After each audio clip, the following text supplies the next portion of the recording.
What's going on, horror fam? We have a pop culture and horror convention here, Chiller Theater. If you don't know about it, they have shows twice a year. It's the 35th anniversary of the show. It's one of my favorites. They have guests you will never see at any other conventions, especially combined. A lot of the same guests at some of these horror conventions, but not here. From all eras, from all genres, from music guests to horror to pop culture. It's a great mix of everything.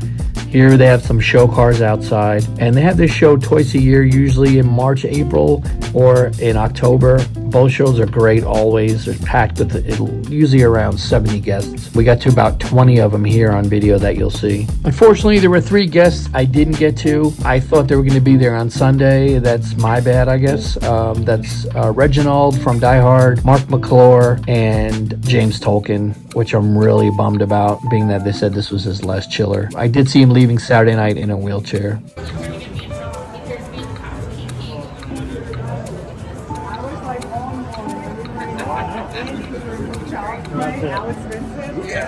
And we were saying, like, don't bring everybody up to a room. Tried to bring enough, but I didn't. Like, oh, no. With him. And I was like, your mama.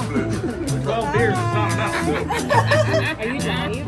No. We're going to be on YouTube for 2 days. So we're starting off here with the American Pie people. Mena was amazing. I would definitely meet her again. She was so sweet, so lovely. I thanked her by name. She thanked me back by name. She has gorgeous handwriting, and she killed it on this piece.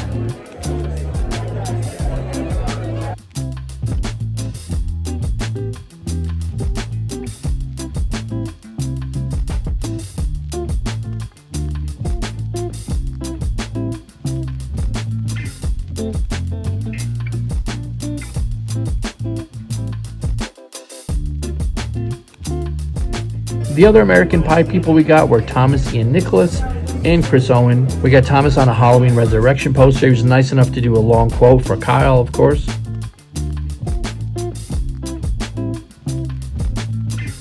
I am the Shermanator. And we got Chris Owen, the Shermanator, on an American Pie vinyl, which is a pretty badass piece.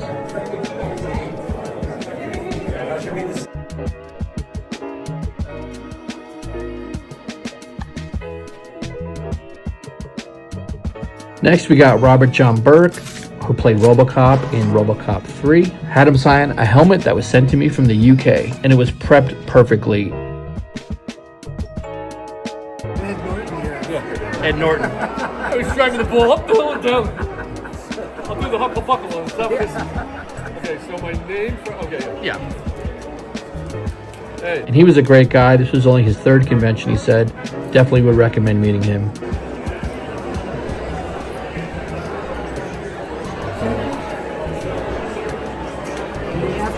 Put it on.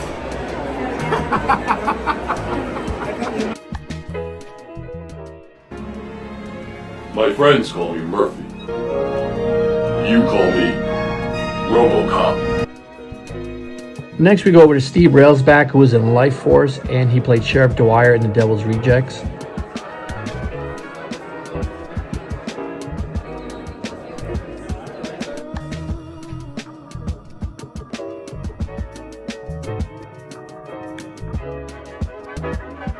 Even though the Living Dead weekend was the same weekend as Chiller, they had a good amount of Night of the Living Dead cast there, and I needed 3 of them on my piece.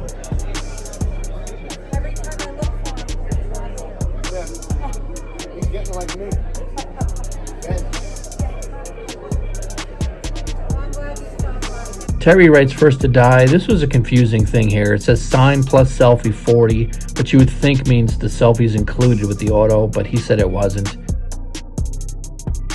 But they were great guests. Dick Heckard signs his Black Hat. Sharon signed hers House Dress Ghoul. I had all the men sign in silver and all the women sign in gold. So that was it for Friday night. I got in a little bit later than I wanted to. Friday night we headed on over to Fogo de Chao to celebrate Fred's wife Ashley's birthday. We had a great time. It was an expensive night, but we had a blast. Birthday, dear Ashley. Happy birthday to you. Happy 40th.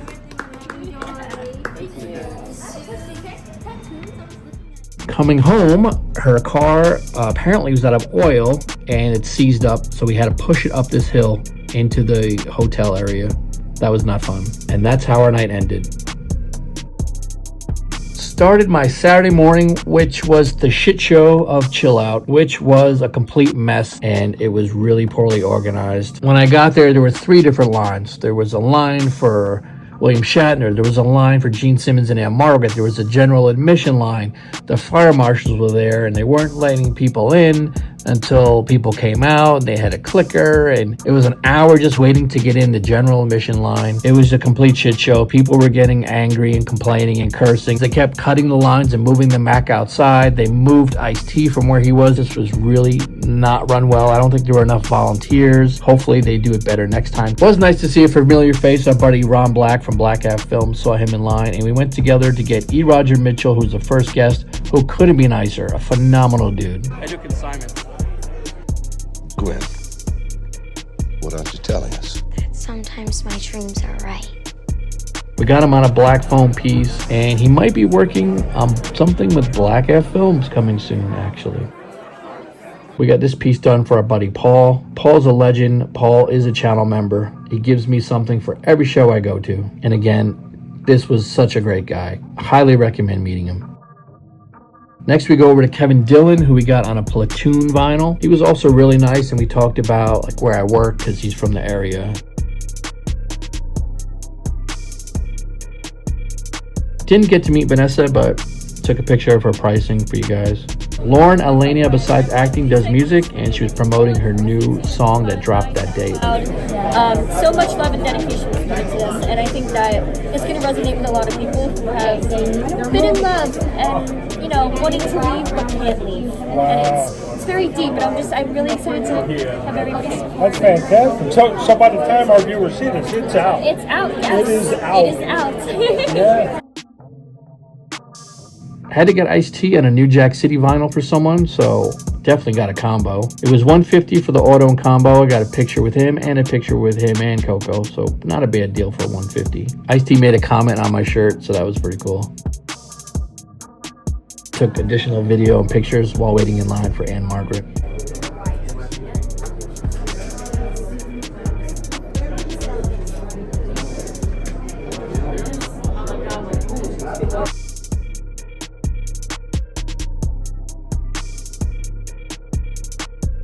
Had to get Ann-Margret for someone on an Any Given Sunday vinyl, and also decided to take a picture with her because she is a legend.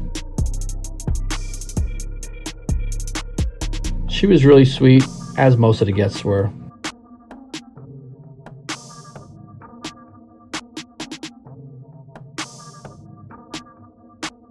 So then after Chill Out, we went back to Chiller to get some more autos. Joyce was in Airplane. She played Lisa's mom.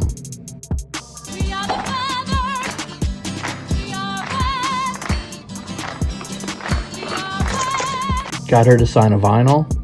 That's an impressive piece. You broke the heart that broke mine. Get ready to tear down! Next, we go over to Ellen Wong, who played Knives Chow in Scott Pilgrim vs. the World. Got her on a Funko Pop. She wanted to sign in blue. She's like, I always sign this in blue, but I'm like, hey, it's not for me. He wants pink. Sign it in pink, please. And it looks great. Next, we go on to Morgan Fairchild, which we got on a Friends disc plate. Morgan was great. I mean, there wasn't a lot going on, and she did have a mask on, which she took off for selfies. There's Donna Mills in the background.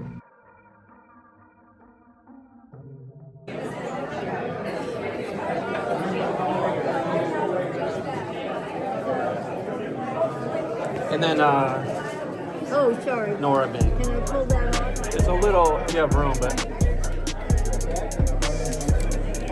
you have the room. Yeah, I do.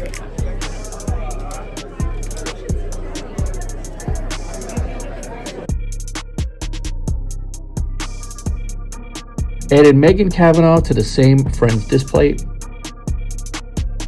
which has some other labels on it because it's going off to Rhode Island Comic-Con.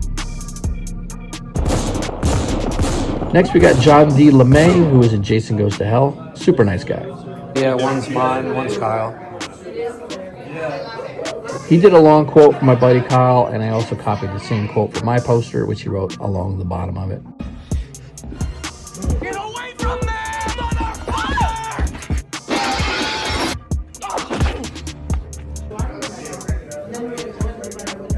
say, yeah, no one else is listed like police or FBI or any of that. So Okay.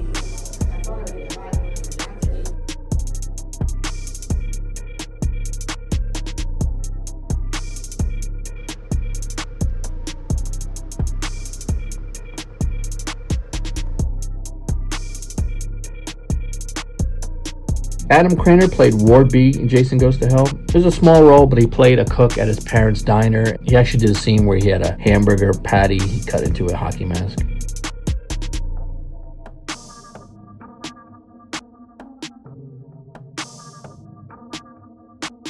Over to Louis, who's in The Sopranos. Really quiet, really quick interaction.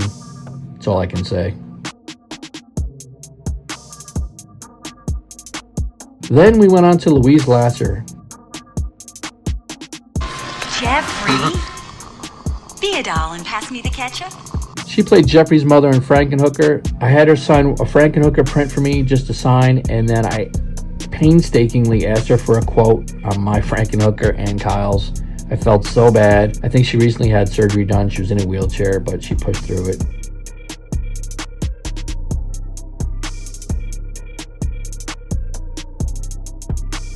Bob Gunton was awesome. We got him on a few Dead Silence pieces. I've changed. Jamie!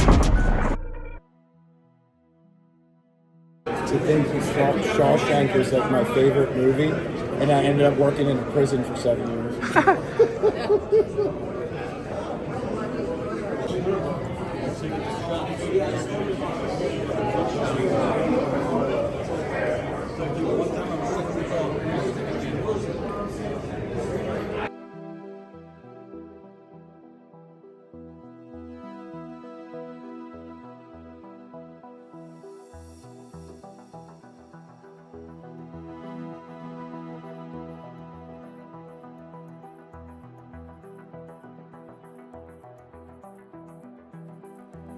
Saturday night, we hung out with our friends a little bit more, and then we went over to Ruth Chris for another amazing meal. Then we went back out, hung with friends again, took some cool pictures.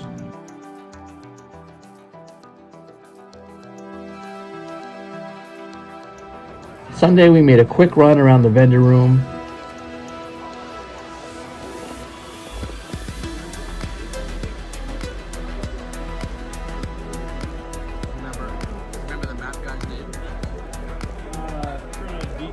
Pretty cool Godzilla. I did pick up this Friday the 13th Part 4 Russian poster. Then I had to get a few more autos. I had to get Alan Howarth on this piece I bought off of Fred. It's like a holographic numbered piece, and we got Alan to sign it and add the music notes.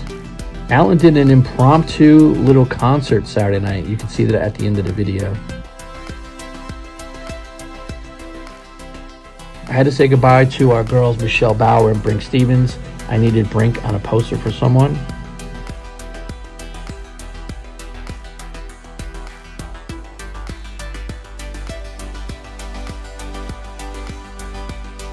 Ran into our buddy Josh, who's in Crimson Harvest. Went over to Randy Quaid, who was an hour late, signed like 2 or 3 autos, then went to photo ops. So finally got him on a piece for someone.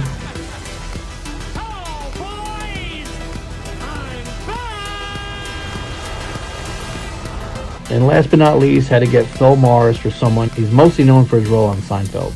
It's an infringement on your constitutional rights. It's outrageous, egregious, preposterous. We got him on a voiceover piece. I think it's from Justice League that he did.